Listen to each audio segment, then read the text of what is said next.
for, that they will go for here. So 4 respect bans towards Xyp9x, who has been one of the key factors for Falcon Esports to win in the draft, because he's so dynamic in the draft. He can actually go and flex a lot of these different heroes. With the Lunox banned out, he might have to actually go and opt for the Beatrix, but Sunshine can just pick it up first. Yeah, I feel like it's definitely going to be an Incendio Beatrix right here, right? This Yubei, it's part and parcel of the Yubei strat, right? Something, a very heavy hitter from the back line that could go from the back line and start hitting targets. But taking a look at the bans from the side of Falcon Esports, they're taking away the Leslie though. I like the Claude in this case because you've got so much burst damage from the Kadita as well. Falcon is dropping towards more like a pick composition to try to pick apart the Yubei strat. Pick, dive, you can call it whatever you want, right?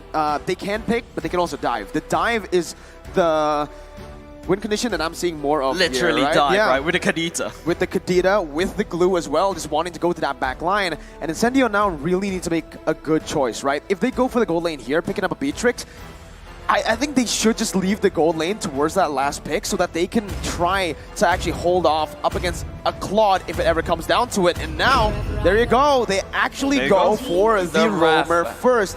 Rafaela making her debut at the M4 stage. Truly the Ube, huh? Yeah. I mean, Incendio really likes the type of healer backline support mages, right? This is one of the best kiting mages you can support to have in the backline. Really, really great pick here. Now, that does limit the gold lane option. What are even available? If you pick Claude, when Claude is jumping in with the Blade and Duet, it can be easily kidnapped by Kaja's ultimate. He can be one-shot by Kadita. There's just so much counter. So I think at this point, they really need to think about what is available, or maybe they just want to save the last pick. Maybe think about Irothel for the burst, for the babies of glue. Oh, man. I feel like, the Rafaela being picked up right here is a little bit crazy, right? I expect that should be the last pick. I feel like Incendio should have picked up the Beatrix first so that they got that Yubei strat, part and parcel of the Yubei strat. Now they have to go for, either the Irothel or Claude actually might make sense because you could set up this big box. I'm thinking more of a Brody here, The reason they didn't go for the Beatrix ban is most probably because of not the Beatrix pick. They didn't go for it because they want to bully the Beatrix in the gold lane. With the Rafaela, you already have a very solid hero to just help you out, and there you go. Boom, bang, bada, bing. Wolf's knowledge has rubbed off on me, The dude. Brody. The prediction coming from Miracle right there. Very, very good pick here. Brody also really good against a lot of assassins in the meta. And it also does a lot of burst damage, especially these free stacks, onto someone like Glue. It's just all those babies, you just wipe them out in one shot. So really nice pick here. Can they stand out? Is Alien going to play out of this world this game? We shall find out. I think Alien on that Benedetta is meant to create that cross-map plays to kind of match that link. Remember, the biggest weakness of the Yubei strat is that you're walking around together. You can only walk down one lane. You cannot be at 3 lanes at once. With the Benedetta, you can rotate from one lane to another very quickly to respond to that link. So I feel like Benedetta being picked up in the first part of the draft is a very good foresight coming out from the side of Incendio Supremacy. Falcon, on the other hand, they need to play this pick, right? They need to also try to protect Beatrix. I feel like they can. It's because Falcon, they need to make sure that the enemy is super dangerous, but we're going to go into game. All right, in the game, straight off the bat, based on the drafts here, Incendio Supremacy have a lot of anti-CC. They can get out of a lot of the CC, that lockdown pressure that Falcon has. Again, Tianzi, on that Martis, you have a real-world inflation that is very hard to cancel out now. And on top of that, again, right? Yep. What did they take? Ken, Demon Slayer. Means that maybe he's not going to be that active on the map. He might just be actually opting to go for farm. This is where it gets really rocky, in my opinion, for the Ling, right? Because Tianzi's gone from the Demon Slayer too. He's going to have a better time in the clear department, and that's where Ling can be really vulnerable to these invades that Incendio can set up for because they have a better wave clear in the mid lane. Oh, here we go in the mid lane. Tianzi's going to find a little bit of poke into his HP bar, and it's going to be Falcon taking the Lethal Wonder in the river. I think that's a good fight for the side of Falcon, right? That's some stats that Ken desperately needs. Got to get to level 4 as quickly as possible. I think what Falcon have in their draft is a lot more flexibility, right? We've seen how the power of a Kaja can counter-engage. You don't need to force your Kaja to force that engage with that flicker. You can also play a Kaja passively. You catch the engager from the side of Incendio, drag him back, and we burst that person down. Well, Here you can already see TNZ is going to be able to actually clear out a bit faster, rotating already around the gold lane. Whoa! Oh, a little bit of damage onto Zipix, but the goal is pretty clear, and TNZ will take the small camp on the bottom side. Yeah, no biggie for now. I think a lot of focus from the side of Incendio at the bottom side. Naomi is there trying to make sure that the peel. But another thing that we also have to talk about, Mirko, is Incendio does have some form of rush control because with the way the Rafaela works, right? I think it's the first skill that actually reviews the members inside the brush, even though there's no vision. I like the fact that both teams are playing around their winning lane. Incendio rotating most of their resources over to the Brody lane. That is a bit more of a bully, but Alien... There we go on the top side. Alien jumping and finding a lot of damage on Yellow Flash. Yellow Flash will be petrified, taking down very low. And pop the split just to stay alive. But here comes H, here comes the jungler. TNZ gets taken very low. As first blood goes to the team side of Falcon. It is exactly what we're looking at, right? Ken even using the Tempest Blade to get out away. I love the play coming out from Falcon. They identify who to target down. That is the jungle down, but it's going to be Incendio. They need to try to reinforce Divine Justice into the combo of Justin, and it's going to be another kill to Falcon. They take this fight, and they are making a move to the turtle. Falcon already, again, not only are they winning in these skirmishes, but they're also controlling the neutral objective game. It looked really good for Incendio Supremacy with a lot of HP, but that's when Falcon actually utilizes that to isolate these members, splitting them apart and putting them in a false sense of security. Yeah, looking at the items right here, ladies and gents, it's going to be the Brody Sunshine going straight for the BOD.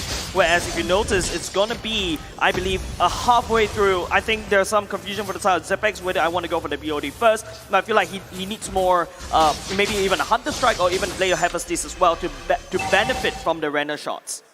It's very, very tough now for Incendio Supremacy. 1,000 gold lead with the composition around the gold lane. I think the main problem for Incendio Supremacy is they were playing towards their weak side of the map. Alien, sure, he's been popping off. He's been making a lot of good plays, but against the glue, there's not really much kill pressure you can put on him. It's actually going to be Alien who wins out in that lane. That's why Falcon's been playing around the XP lane. Incendio should utilize the Brody lane, where he can actually bully the Beatrix and try to look for the trades that we saw in the keys to victory. Cross map. And looking for a little bit of poke. Yellow Flash already finding his way into the fight, and Alien's looking to fight back to keep the jungler healthy. But it's 40 seconds until the turtle. It's 40 seconds until the turtle. There's no reason why these two teams should fight there. Another benefit from the side of Alien is that, yeah, with the emblem currently, so that he could just regain and heal so that he could sustain that fight even longer against that glue. Another benefit about the Benedetta is that I can clear the wave quickly and then rotate even faster, and there's also that potential bottom side. Here comes Divine Judgment, and the hook is real. Damage is ready. It is Sunshine taking low. The rough wave finding the damage and finding the kill. And Justin will take the marksman down and finding a double kill to the side of Falcon. I feel like Incendio may have made this mistake, giving Justin that comfort pick of a Kadita, especially when going for a Eve and Ube strat Mirko. It comes down to timing now, right? Early on, Incendio played for the wrong side of the map. They were punished, and Falcon got that gold lead to start rolling, and they were able to actually utilize that to win in the gold lane too. And even here, Ken goes in. Oh, Ken goes in, finding a lot of damage to Alien, but he's very, very mobile. Can he get away from the fast hand Ken? Ken is taking a lot of damage, but it's not gonna be enough to barely take him low, as Ken will take down Alien on the top side and now making a move to the top tier 1 tower.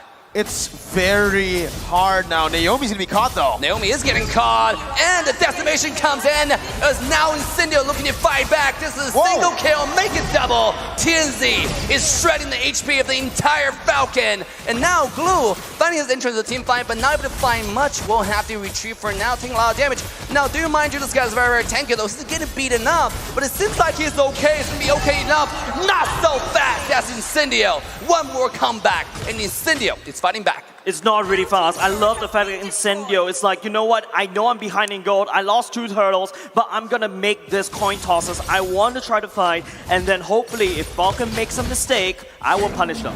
I love the fact that they are not afraid to go for these skirmishes, even though they've been losing in these team fights and in the pickoff game. You can see that the 2,000 gold lead by Falcon now is only down to 1,000 gold lead. And in terms of this matchup in the item builds, for the Ling, Ken actually has gotten a few of those good items in here, man. You can already see it with the Windtalker, and on the way to the Berserker's Fury, he's going to be able to hit that power spike a bit faster than Tianzi.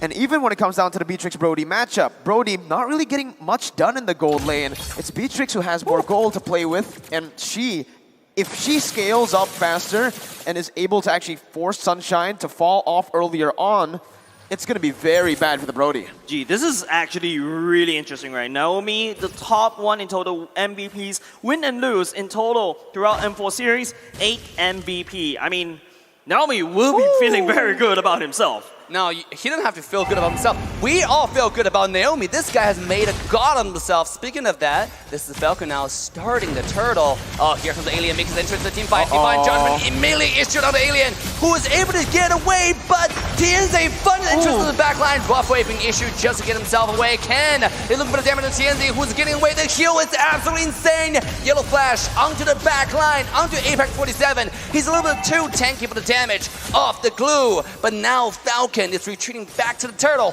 as they want objective over more skirmish. Incendio, I think they have to be a bit careful. I definitely feel like Falcon should take this turtle right here, and that's where you see the Rafaela start to pop up, try to show up, just in case if Tianzi overheats a little bit, you have the bonus movement speed and Q to run back.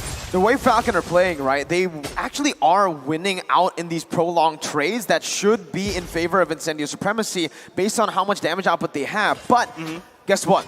That's Brody. That's a burst marksman. You're mainly looking for burst, not DPS. So Xyp9x can actually be the one to win out in these sustainable battles, dealing out more damage in a long time instead of Sunshine, who just wants to go for that crazy burst. And with the items here, you can already see that's going to be very, very tough for the Brody to compete in the damage department against the Beatrix, who's already building towards the Hunter Strike. Ling as well. Remember, he went for Windtalker Berserker's Fury, so there's more DPS than burst. And you gotta be worried about Incendio, because this game skills later into the game. Falcon, they have a hyper carry lane, they have a hyper carry Beatrix. This is only getting scarier as the hyper carry really gets her item, really get a power spike. One Divine Judgment might just decide the entire game. Speaking of in the middle lane, might look a little suspicious here. Naomi coming in to flicker. Oh, and the Tianzi will be targeted, beaten up, taken down, and into the buff way to the back line. Killing spree goes up Ken, and the Falcon secure the entirety of the fight. They take it. They secured the entirety of the fight. Alien left a little bit awkward at the bottom side. It's a 5v4 in the mid lane. The best part is you see how Naomi timed the ultimate, making sure that Tianzi uses the CC immunity first and then strikes back. It's like it came off a dream, dude. Oh Yeah, my man. god. As a Kadita player, there's nothing you want more in the world than to get a 3-man knockup, bursting them down and setting up for your team. Falcon have been utilizing their weapons so well here, rotating, being active across the map, and Justin again.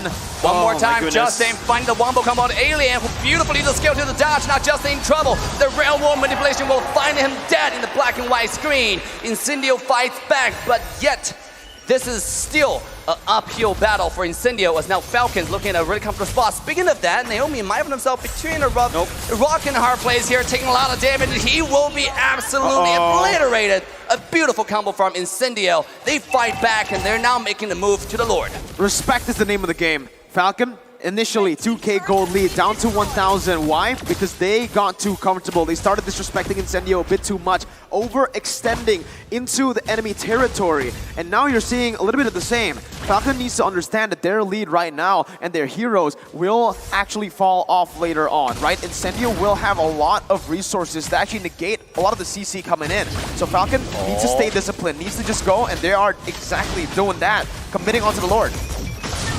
Committing onto Lord, Ken will definitely take that away. I think that's another factor from the side that's working very well for Incendio, is TNZ is actually starting to snowball. If you notice that previous catch from the side of Justin on top of Alien earlier just now, using that timing that second skill to that T is simply beautiful, Merkel. It is very, very beautiful. And now we're going to take a look at the items again.